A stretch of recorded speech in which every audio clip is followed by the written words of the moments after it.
Kasus dugaan korupsi program makan bergizi gratis, MBG, berlanjut dengan agenda pemeriksaan maraton selama 9,5 jam terhadap mantan Wakil Kepala Badan Gizi Nasional, BGN, Sony Sonjaya. Terungkap di hadapan penyidik pada Kamis, 18 Juni 2026, muncul 41 nama yang diduga mengajukan pembuatan titik dapur Satuan Pelayanan Gizi langsung kepada Sony saat ia masih menjabat. Hal itu diungkapkan kuasa hukum Sony Sonjaya, Krisnamurti usai mendampingi kliennya menjalani pemeriksaan di Gedung Bundar Jampitsus Kejaksaan Agung melansir dari tribunnews.com. Krisna menjelaskan, bahwa fakta itu terungkap ketika penyidik menggali bukti chat Sony dengan 26 nama yang sebelumnya telah disetorkan dalam berita acara pemeriksaan, BAP, pengajuan justice kolaborator.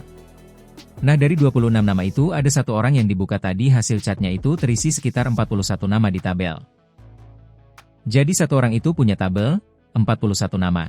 Itu, Pak ini punya ini ya, kata Krisna kepada wartawan. Ia terkait menyangkut SPPG, lanjut Krisna. Meski begitu dalam pemeriksaan oleh penyidik itu Sony mengklaim apakah permintaan titik-titik SPPG itu terdapat unsur jual beli di dalamnya. Kata Krisna, setelah adanya permintaan itu Sony pun tetap merealisasikan terkait pengajuan titik-titik SPPG tersebut. Ia kan permintaan titik-titik itu. Nah apakah titik-titik itu dijual? Tadi ditanyakan penyidik, bahwa Pak Sony menjawab dia tidak tahu lagi. Setelah diberikan titik-titik itu dia tidak tahu lagi apakah titik-titik itu dijual atau tidak, katanya. Kendati mengklaim tidak tahu ihwal dugaan jual beli titik SPPG itu, namun Krisna mengungkap bahwa 41 nama yang terungkap dalam proses penyidikan itu berasal dari kalangan politik. Dari kalangan politik? Ya pokoknya dari kalangan politik lah, ujarnya. Setor 26 nama. Terkait hal ini sebelumnya, Ex-Wakil Kepala Badan Gizi Nasional, BGN, Sony Sonjaya menyatakan telah menyetorkan 26 daftar nama yang diduga terlibat dalam kasus dugaan korupsi tata kelola program makan bergizi gratis, MBG, kepada penyidik Kejaksaan Agung. Kuasa hukum Sony, Krisnamurti mengatakan, bahwa 26 nama yang telah pihaknya serahkan ke penyidik juga telah tercatat dalam berita acara pemeriksaan, BAP, kliennya.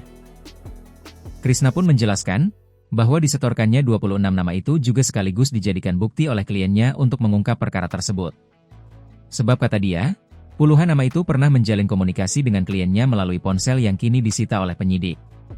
Kendati demikian, Krisna enggan membeberkan lebih jauh siapa saja 26 nama yang kini telah disetorkan oleh kliennya kepada penyidik. Dia hanya mengatakan, ihwal 26 nama itu nantinya akan diungkap sendiri oleh Sony selaku pihak yang berperkara saat ini. Adapun perihal tersebut, Krisna hanya menuturkan bahwa 26 nama itu berasal dari beberapa unsur lembaga mulai dari tingkat eksekutif, legislatif dan yudikatif.